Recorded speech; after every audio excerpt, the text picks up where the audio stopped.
Mendoan, menyatu dalam doa dan renungan dari Katedral Yesus Raja Purwokerto, Selasa 11 Oktober 2022 bersama saya Romo I.A. Indra Pamungkas. Saudari-saudara, selamat pagi, berkat dalam. Rahmat Tuhan mengalir senantiasa bagi kita dan keluarga. Dan hari ini Tuhan masih memberi kita rahmat secara gratis. Maka mari kita sambut rahmat Tuhan ini dengan merenungkan sabdanya, yang pada hari ini diambil dari Injil Lukas bab 11 ayat 37 sampai 41. Mari kita mulai dalam nama Bapa dan Putra dan Roh Kudus. Amin. Tuhan bersamamu dan bersama rohmu. Inilah Injil suci menurut Lukas. Dimuliakanlah Tuhan. Pada suatu ketika, selesai mengajar, Yesus diundang seorang Farisi untuk makan di rumahnya. Maka masuklah Yesus ke rumah itu, lalu duduk makan. Tetapi orang Farisi itu heran melihat Yesus tidak mencuci tangan sebelum makan. Lalu Tuhan Yesus berkata kepadanya, "Hai orang-orang Farisi, kalian membersihkan cawan dan pinggan bagian luar, tetapi bagian dalam dirimu penuh rampasan dan kejahatan. Hai orang-orang bodoh, bukankah yang menjadikan bagian luar dialah juga yang menjadikan bagian dalam? Maka berikanlah isinya sebagai sedekah, dan semuanya akan menjadi bersih bagimu." Demikianlah sabda Tuhan. Terpujilah Kristus. Saudari-saudara, relasi yang baik dengan Tuhan tidak hanya membutuhkan dimensi lahiriah saja, tetapi juga dimensi batiniah.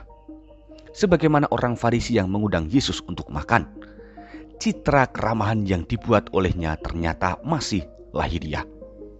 Begitu melihat Yesus tidak menjalankan sesuatu yang sama dengan dirinya, dia merasa Yesus bukan kelompoknya.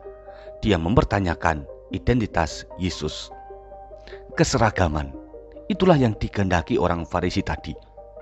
Mereka yang selamat haruslah seragam, sama dan tidak berbeda satu apapun. Padahal yang diinginkan Yesus bukan hanya soal kesamaan, melainkan kesatuan. Lebih tepatnya, kesatuan dengan Allah dan umatnya. Melakukan perintah keagamaan memang benar, tetapi jika tujuannya tidak mencapai pada sebuah kesatuan, maka terlalu sia-sialah apa yang diusahakan itu. Saudari-saudara, kita tidak bisa menuntut orang lain agar berlaku sama persis seperti kita di dalam jalan menuju keselamatan. Dinamika hidup setiap orang itu berbeda, tetapi punya tujuan yang satu, yakni kesatuan sebagai jemaat Allah. Kesatuan ini tidak hanya asal berseragam, karena kesatuan adalah sebuah usaha menghargai berbagai macam perbedaan demi satu tujuan.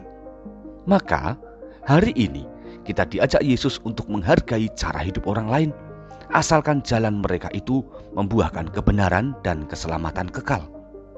Kita diajak untuk belajar berjalan bersama. Umat beriman, religius, dan imam adalah himpunan jemaat yang mempunyai tugas masing-masing, tetapi mempunyai kesatuan tujuan.